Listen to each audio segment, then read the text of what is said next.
ಸ್ನೇಹಿತರೆ, ತದ್ಭವಕ್ಕೆ ಸ್ವಾಗತ. ನಟ ರಕ್ಷಿತ್ ಶೆಟ್ಟಿ ಅವರು ನಿರ್ಮಾಪಕನಾಗಿಯೂ ಸಕ್ರಿಯರಾಗಿದ್ದಾರೆ. ಅವರು ನಿರ್ಮಾಣ ಮಾಡುವ ಸಿನಿಮಾಗಳಿಗೆ ಈ ಮೊದಲು ಕೂಡ ವಿಘ್ನಗಳು ಉಂಟಾಗಿದ್ದವು. ರಕ್ಷಿತ್ ಶೆಟ್ಟಿ ಒಡೆತನದ ಪರಂವಾ ಸ್ಟುಡಿಯೋಸ್ ನಿರ್ಮಾಣ ಮಾಡಿದ ಬ್ಯಾಚುಲರ್ ಪಾರ್ಟಿ ಎಂಬ ಸಿನಿಮಾದಲ್ಲಿ 2 ಹಾಡನ್ನು ಅನುಮತಿ ಇಲ್ಲದೆ ಬಳಸಲಾಗಿದೆ ಎಂಬ ಕಾರಣಕ್ಕೆ MRT ಮ್ಯೂಸಿಕ್ ಸಂಸ್ಥೆಯು ಕೇಸ್ ಹಾಕಿದೆ. ಇದಕ್ಕೆ ಸಂಬಂಧಿಸಿದಂತೆ ಪರಂವಾ ಸ್ಟುಡಿಯೋಸ್ ಕಡೆಯಿಂದ ಒಂದು ಸ್ಪಷ್ಟನೆಯನ್ನು ಕೊಟ್ಟಿದ್ರು. ಅಲ್ಲದೆ ಈ ವ್ಯಾಜ್ಯವನ್ನ ನ್ಯಾಯಾಲಯದಲ್ಲೇ ಇತ್ಯರ್ಥ ಮಾಡಿಕೊಳ್ಳಲು ರಕ್ಷಿತ್ ಶೆಟ್ಟಿ ನಿರ್ಧಾರ ಮಾಡಿದ್ರು. ಪರಂವಾ ಸ್ಟುಡಿಯೋ ಸೋಷಿಯಲ್ ಮೀಡಿಯಾ ಖಾತೆಯಲ್ಲಿ ಈ ಬಗ್ಗೆ ವಿವರವಾಗಿ ಸ್ಪಷ್ಟನೆಯನ್ನ ಪ್ರಕಟಿಸಿದ್ರು. ಆ ಪತ್ರದಲ್ಲಿ ಏನು ಹೇಳಿದ್ರಂದ್ರೆ, ಪ್ರೀತಿಯ ಪ್ರೇಕ್ಷಕರೇ ಹಾಗೂ ಮಾಧ್ಯಮ ಮಿತ್ರರೇ, ಈ ಬಹಿರಂಗ ಪತ್ರವು MRT ಮ್ಯೂಸಿಕ್ ಸಂಸ್ಥೆ ನಮ್ಮ ಮೇಲೆ 2 ಹಾಡಿನ ಹಕ್ಕು ಉಲ್ಲಂಘನೆಯ ಆರೋಪ ಮಾಡಿರುವುದರ ಬಗ್ಗೆ ಪ್ರತಿಕ್ರಿಯೆ ನೀಡಲು ಬರೆದಿರುತ್ತೇವೆ. ಮೊದಲಿಗೆ ಸ್ಪಷ್ಟೀಕರಿಸಲು ಚಿತ್ರದಲ್ಲಿ ಬಳಕೆಯಾಗಿರುವ ತುಣುಕುಗಳನ್ನು ನಿಮ್ಮೊಂದಿಗೆ ಹಂಚಿಕೊಳ್ಳುತ್ತಿದ್ದೇವೆ. ಕಾರಣ, ಚಿತ್ರದಲ್ಲಿ ಈ ಹಾಡುಗಳು ಯಾವ ಭಾಗದಲ್ಲಿ ಯಾವ ರೀತಿಯಲ್ಲಿ ಬಳಕೆಯಾಗಿದೆ ಎಂದು ಹಾಗೂ ಬಳಕೆಯ ರೂಪವನ್ನು ನಿಮ್ಮ ಗಮನಕ್ಕೆ ತರಲು ಎಂದು ಪತ್ರ ಆರಂಭಿಸಿದ್ರು.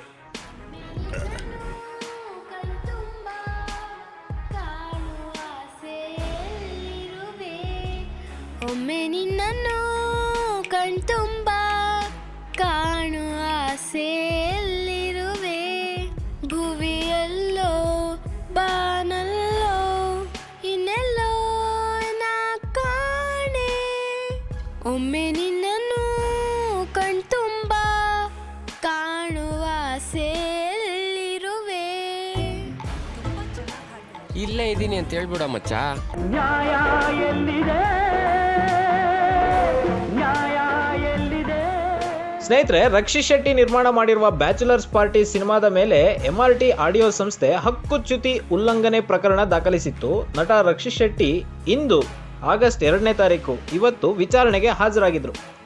ವಿಚಾರಣೆ ಬಳಿಕ ಮಾಧ್ಯಮಗಳೊಟ್ಟಿಗೆ ಮಾತನಾಡಿದ ರಕ್ಷಿತ್ ಶೆಟ್ಟಿ, ಹಕ್ಕುಚ್ಯುತಿ ಪ್ರಕರಣದಲ್ಲಿ ನಮ್ಮ ತಪ್ಪಿಲ್ಲ, ಈ ಪ್ರಕರಣದಲ್ಲಿ ಕಾಂಪ್ರಮೈಸ್ ಆಗೋದೇ ಇಲ್ಲ, ನ್ಯಾಯಾಲಯದ ಮೂಲಕ ಹೋರಾಟ ಮಾಡಿಯೇ ತೀರುತ್ತೇನೆ ಎಂದಿದ್ದಾರೆ. ಬ್ಯಾಚುಲರ್ಸ್ ಪಾರ್ಟಿ ಸಿನಿಮಾದಲ್ಲಿ ಬಳಸಲಾಗಿರುವ 2 ಹಳೆಯ ಹಾಡುಗಳ ಮೇಲೆ MRT ಆಡಿಯೋ ಸಂಸ್ಥೆ ದೂರು ದಾಖಲಿಸಿತ್ತು. ಅದು ಯಾವ ಹಾಡಪ್ಪ ಅಂದರೆ, ಬ್ಯಾಚುಲರ್ಸ್ ಪಾರ್ಟಿ ಸಿನಿಮಾದಲ್ಲಿ ಬಳಕೆಯಾದ ನ್ಯಾಯ ಎಲ್ಲಿದೆ ಹಾಗೂ ಗಾಳಿ ಮಾತು ಸಿನಿಮಾದ ಒಮ್ಮೆ ನಿನ್ನನ್ನು ಕಣ್ತುಂಬ ನೋಡುವಾಸೆ, ಈ 2 ಹಾಡುಗಳನ್ನು ರಕ್ಷಿತ್ ಶೆಟ್ಟಿ ನಿರ್ಮಾಣದ ಬ್ಯಾಚುಲರ್ಸ್ ಪಾರ್ಟಿ ಸಿನಿಮಾದಲ್ಲಿ ಅಕ್ರಮವಾಗಿ ಬಳಕೆ ಮಾಡಿಕೊಂಡಿದ್ದಾರೆ ಎಂಬ ಆರೋಪ ಕೇಳಿಬಂದಿತ್ತು. ಅದಕ್ಕೆ ಇಂದು ರಕ್ಷಿತ್ ಶೆಟ್ಟಿ ಯಶವಂತಪುರ ಪೊಲೀಸ್ ಠಾಣೆಯಲ್ಲಿ ವಿಚಾರಣೆಗೆ ಹಾಜರಾಗಿದ್ದರು. ವಿಚಾರಣೆ ಬಳಿಕ ಏನು ಮಾತಾಡಿದ್ರು ಅಂತ ನೋಡೋಣ ಬನ್ನಿ. ನಾವು ಹಣ ಸಂಪಾದನೆ ಮಾಡಿದ್ರೆ ಅದು ಬೇರೆ ವಿಷಯ ಆಗುತ್ತೆ. ಬಟ್ ಒಂದು ಸಿನಿಮಾದಲ್ಲಿ ಸ್ಕ್ರಿಪ್ಟಲ್ಲಿ ಸಂದರ್ಭ ಇದ್ದಾಗ ನಮ್ಮ ಹಾಡುಗಳನ್ನು ನಾವು ಯೂಸ್ ಮಾಡೋಕ್ಕೆ ಆಗಲ್ಲ ಅಂತಂದರೆ ಅಟ್ಲೀಸ್ಟ್ ಅದಕ್ಕೆ ಏನೋ ಒಂದು ರೂಲ್ಸ್ ಇರಬೇಕು. ಹಿಂಗೆ ಯೂಸ್ ಮಾಡಬಾರ್ದು, ಹಿಂಗೆ ಯೂಸ್ ಮಾಡಿ, ಈ ಥರ ಯೂಸ್ ಮಾಡಿದ್ರೆ ತಪ್ಪಾಗುತ್ತೆ, ಈ ಥರ ಯೂಸ್ ಮಾಡಿದ್ರೆ ಸರಿ ಮಾಡ್ಬೋದು ಅಂತ. ಇದು ಯಾವುದು ಏನು ರೂಲ್ಸ್ ಅಂತ ನಮಗೂ ಗೊತ್ತಾಗಬೇಕು. ವಿಚ್ ಇಸ್ ವೈ ನಮ್ಮ ಪ್ರಕಾರ ಇದು ಕಾಪಿರೈಟ್ ಇಶ್ಯೂನೇ ಅಲ್ಲ. Which is why we want to fight it in court and see that what is actually copyright issue.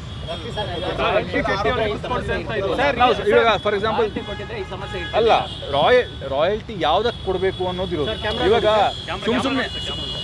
ಸುಮ್ಮನೆ ಬಂದು ನೀವು ನಮಗೆ ನಿಮ್ಮದು ಸಿನಿಮಾದಲ್ಲಿ ಮೊಬೈಲ್ ರಿಂಗ್ ಆಯಿತು, ಮೊಬೈಲ್ ರಿಂಗ್ ಆಯ್ತಲ್ವಾ, ಆ ರಿಂಗ್ ಟೋನು ನಮ್ಮ ಸಿನಿಮಾದ ಹಾಡು, ಅದಕ್ಕೆ ಅದು 3 ಸೆಕೆಂಡು ರಿಂಗ್ ಆಗಿರಲ್ಲ, ಅದಕ್ಕೆ ನೀವು ರಾಯಲ್ಟಿ ಕೊಡಬೇಕಂದ್ರೆ ನಾವು ಯಾಕೆ ಕೊಡಬೇಕು?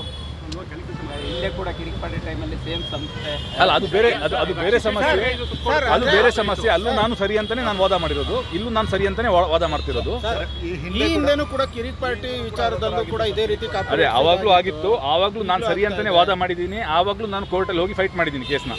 ನಾನು ಸರಿ ಅಂತಾನೆ ಫೈಟ್ ಮಾಡಿರೋದು. ಇದು ಕಾಪಿರೈಟ್ ಇಶ್ಯೂ ಅಲ್ಲ ಅಂತಾನೆ ಫೈಟ್ ಮಾಡಿರೋದು.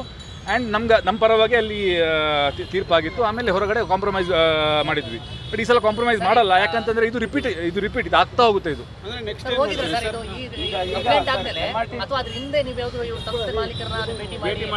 ಇಲ್ಲ, ಅಂದರೆ ಒಂದು ನಮ್ಮ ಸಂಸ್ಥೆಯಿಂದ ಒಂದು ಫೋನ್ ಹೋಗಿತ್ತು ಅವರಿಗೆ. ಅಂದರೆ ಈ ಥರ ಇದೆ, ಇದಕ್ಕೆ ಅಂದರೆ ಗ್ರ್ಯಾಟಿಟ್ಯೂಡ್ ಆಗಿ ಏನಾದರೂ ಕೊಡಬೇಕಾ ಥರ ಫೋನ್ ಹೋಗಿತ್ತು. ನಮ್ಮ ಪ್ರೊಡಕ್ಷನ್ ಮ್ಯಾನೇಜರ್ ರಾಜೇಶ್ ಅಂತ, ಅವರು ಒಂದು 2-3 ಸಲ ಕಾನ್ವರ್ಸೇಷನ್ ಮಾಡಿದ್ದಾರೆ. ಬಟ್ ಅಲ್ಲಿ ಕರೆಕ್ಟಾಗಿ ಪ್ರತಿಕ್ರಿಯೆ ಬಂದಿಲ್ಲ ನಮಗೆ. ಆಮೇಲೆ ಅವ್ರು ನಿಲ್ಲಿಸೇ ಬಿಟ್ಟರು. ಅಂದರೆ ಆ ಕಡೆಯಿಂದ ಏನೋ ಆಮೇಲೆ ಫೋನೇ ಬಂದಿಲ್ಲ. ಏನೋ ನಿಮ್ಗೆ ಹೇಳ್ತೀವಿ ಅಂತ ಹೇಳಿ ಏನೋ ಫೋನ್ ಬಂದಿಲ್ಲ. ಅದು ರಾಜೇಶ್ ಹತ್ರನೇ ಕೇಳಬೇಕು, ನನಗೆ ಅದು ಎಕ್ಸಾಕ್ಟ್ ಡೀಟೇಲ್ಸ್ ಗೊತ್ತಿಲ್ಲ.